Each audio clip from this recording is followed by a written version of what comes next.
Hey y'all, welcome back to Pageant Perspectives. This time we're doing the chat in our 90s.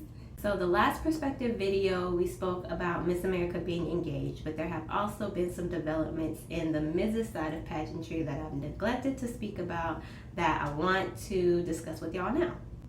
So if you haven't heard, Mrs. American Hannah, aka Ballerina Farm, here on her socials, recently competed at the Mrs. World International Competition, and she did it 2 weeks postpartum with her 8th child.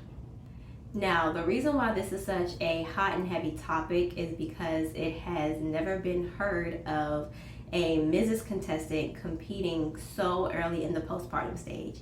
Even though the Mrs. division allows you to be married and allows you to be a mom, like all divisions that have their pros and their cons, it is an unspoken rule that you don't compete so fresh in postpartum. And over time, in the past couple of years, we have been seeing women testing those boundaries and pushing back on those unspoken rules, and Hannah did just that.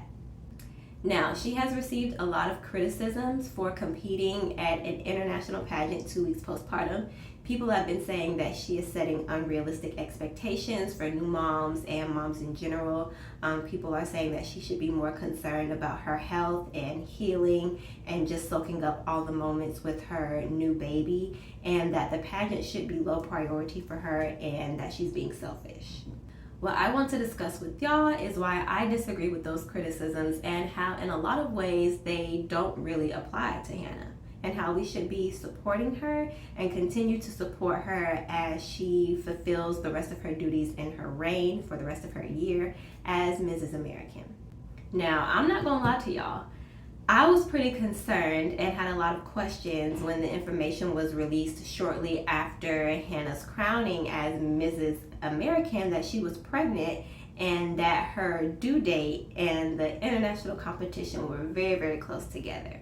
I personally wondered what medical doctor would give her clearance to compete so fresh of having a baby, what it would look like if she did need access to medical care the week of the pageant, and what her healing process and support system would look like leading up to the pageant and pageant week.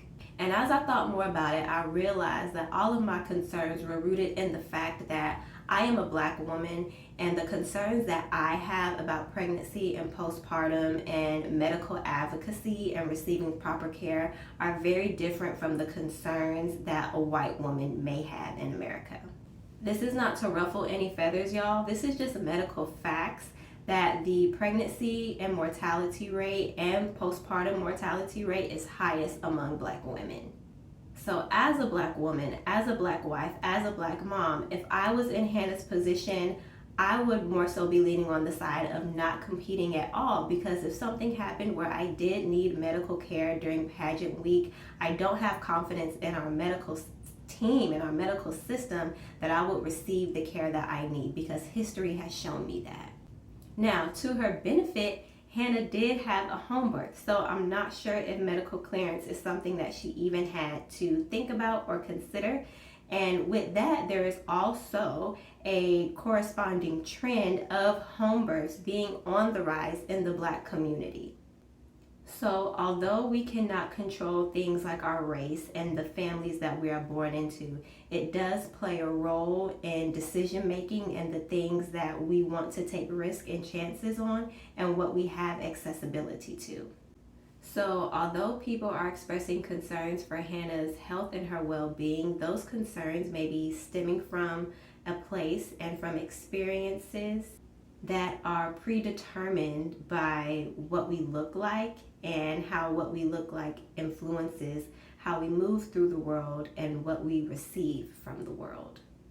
And sometimes those things are more accessible to others and are less of a concern for others. Overall, I think the experience and the risk of competing at an international pageant 2 weeks postpartum would look very different for a white woman than it would for a woman of color or for a Black woman. Additionally, if you look at the moments Hannah has shared in preparing to compete at Mrs. World, it seems that she has carefully curated her support system, from her sponsors to family traveling with her, to the precious moments that she has shared of breastfeeding her daughter while being in hair and makeup. It seems that she has a good support system behind her, and that's definitely needed even if you're not a new mom competing in pageantry. So I can only imagine how important that was and how detailed that was, and the care and the planning that she had to put into that as not as a new mom, but having a new baby in her family. And I think that that is something that she should be receiving more credit for. And having a great support system was all the more reason for her to go on and compete at Mrs. World. I think the biggest criticism that I've seen Hannah receive is that she is setting unrealistic expectations for new moms and moms in general. And I do not think that that criticism should apply to her, because she's not a first-time mom. This is her 8th child. 1, 2, 3, 4, 5, 6, 7, 8.